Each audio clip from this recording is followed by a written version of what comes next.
That's the man believed to be behind the anti-Muslim video that spawned international protests. That's last night. He's effectively on a perp walk, hidden from cameras in L.A. Evan Perez joins us from Washington now with details. Evan, good morning. Who is this guy? And we understand this is related to prior convictions? Right. His name is Nakoula Basseley Nakoula. He's an Egyptian Christian, believed to be Coptic Christian, 55 years old. He had a 2010 bank fraud conviction, and he was on probation for that case, and was under instructions essentially not to be on the internet, not to use the internet without prior permission and supervision of his probation officer.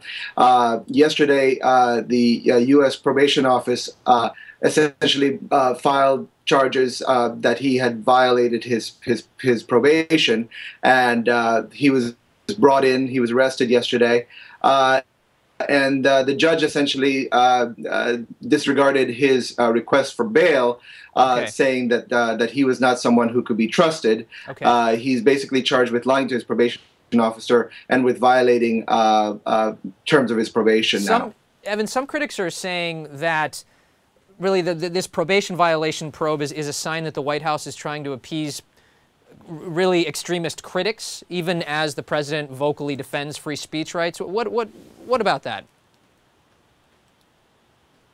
Well, the law enforcement people who've been working on this, say that they obviously once it became public that it became clear that he was violating terms of the probation, that there was nothing obviously that they could do. They had to enforce the law.